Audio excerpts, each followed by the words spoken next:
ನಮಸ್ಕಾರ ಎಲ್ಲರಿಗೂ ಸರೋಜಾಸ್ ಕಿಚನ್ಗೆ ಸ್ವಾಗತ. ನಮ್ಮ ಚಾನಲ್ನ ಯಾರು ಸಬ್ಸ್ಕ್ರೈಬ್ ಮಾಡಿಲ್ಲ ಸಬ್ಸ್ಕ್ರೈಬ್ ಮಾಡಿ. ಇವತ್ತು ನಾವು ಮನೆಯಲ್ಲಿ ಮಜ್ಜಿಗೆ ಮೆಣಸಿನ್ಕಾಯಿ ಹೇಗೆ ಮಾಡೋದು ಅಂತ ತೋರಿಸ್ಕೊಡ್ತೀನಿ. ಇದು ಇನ್ಮೇಲೆ ಬೇಸಿಗೆ ಸ್ಟಾರ್ಟ್ ಆತಲ್ವ, ಈ ರೀತಿ ಮನೆಯಲ್ಲಿ ಮಾಡ್ಕೋಬೋದು. ಫಸ್ಟ್ಗೆ ನಾನಿಲ್ಲಿ ಮೆಣಸಿನ್ಕಾಯಿನ ತೊಗೊಂಡಿದ್ದೀನಿ. ಇದಕ್ಕೆ ಸ್ವಲ್ಪ ಅರಿಶಿನ ಪುಡಿ ಮತ್ತು ಜೀರಿಗೆ ಮತ್ತು ಉಪ್ಪನ್ನು ಮಿಕ್ಸಿ ಮಾಡಿ ಇಟ್ಕೊಂಡಿದ್ದೀನಿ. ನಾನಿಲ್ಲಿ ಇಂಗು ಮೊಸರನ್ನ ಮಜ್ಜಿಗೆ ಮಾಡಿ ಇಟ್ಕೊಂಡಿದ್ದೀನಿ. ಫಸ್ಟ್ಗೆ ನಾನಿಲ್ಲಿ ಮೆಣಸಿನ್ಕಾಯಿನ ಈ ರೀತಿ ಚಾಕುಲಿಯಿಂದ ಈ ರೀತಿ ಎರಡು ಭಾಗಗಳನ್ನಾಗಿ ಮಾಡಿಕೊಂಡು ಈ ಪೌಡ್ರನ್ನ ಹಾಕ್ಕೊಂಡು ಅಂದರೆ ಜೀರಿಗೆ ಮತ್ತು ಉಪ್ಪಿನ ಮಿಶ್ರಣವನ್ನು ಹಾಕ್ಕೊಂಡು ಮಜ್ಜಿಗೆಯಲ್ಲಿ ಹಾಕೋತಾ ಇದ್ದೀನಿ. ಎಲ್ಲದು ಈ ರೀತಿ ಮಾಡ್ಕೊಂಡಾದಮೇಲೆ ಆ ಉಳಿದಿರೋ ಪೌಡ್ರನ್ನ ಈ ರೀತಿ ಹಾಕಿ ಚೆಂದಾಗಿ ಕಲಿಸ್ಕೋಬೇಕು.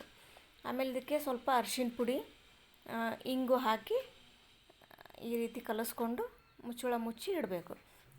ಇದನ್ನು ನೀವು ರಾತ್ರಿ ಈ ರೀತಿ ಮಾಡ್ಕೊಂಡು ಮುಚ್ಚಿಟ್ಟು ಬೆಳಗ್ಗೆ ಬಿಸಿಲಿಗೆ ಒಣ ಹಾಕ್ಬೇಕು. ಈ ರೀತಿ ನೀವು 3 ದಿನ ಮಾಡಬೇಕು.